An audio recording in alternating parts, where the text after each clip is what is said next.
अस्सलाम वालेकुम। तो क्या हाल है आपका। आज हम जिस गाड़ी के बारे में बात करने वाले हैं वो गाड़ी की कंडीशन काफ़ी साफ़ है, मॉडिफाइड कार है ये। उससे पहले अगर अभी तक आपने चैनल को सब्सक्राइब नहीं किया तो सब्सक्राइब करना ना भूलें। उसका फ़ायदा ये होगा कि जब भी इन वीडियोस के रिलेटेड कोई वीडियो आएगी तो उसका नोटिफिकेशन आपको मिल जाएगा और आप उस वीडियो को देख के उससे फ़ायदा उठा सकेंगे।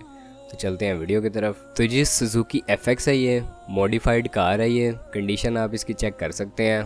फ्यूल कंजप्शन जो है इसकी वो CNG है। रजिस्टर्ड जो है ये गाड़ी वो लाहौर के नंबर पर है। मॉडल जो है इसका वो सन 1986 का है। सन 1986 में ये गाड़ी जो है वो तैयार की गई है। और इस गाड़ी के हवाले से ऑनर की जो डिमांड है वो यहाँ पे 2,60,000 रुपये है।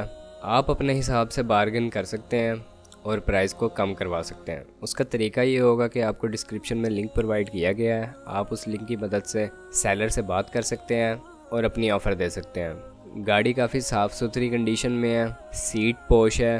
फ्रंट और बैक बम्पर जो है इसके वो मॉडिफाइड है। ओवरऑल गाड़ी जो है वो काफ़ी डिसेंट लुक प्रोवाइड कर रही है। अगर आप इस कार के बारे में इंटरेस्टेड हैं या आप इस गाड़ी को ख़रीदना चाहते हैं तो इस गाड़ी के हवाले से डिस्क्रिप्शन में आपको लिंक प्रोवाइड किया गया है, आप उस लिंक की मदद से इसके सेलर से बात कर सकते हैं और गाड़ी के बारे में मज़ीद तफसीलात हासिल कर सकते हैं। आज की वीडियो में इतना ही। अगर आपको ये वीडियो इन्फॉर्मेटिव लगी हो तो वीडियो को लाइक करना ना भूलें। आपसे मुलाकात होती है इंशाल्लाह नेक्स्ट वीडियो में। तब तक के लिए खुदा हाफिज़।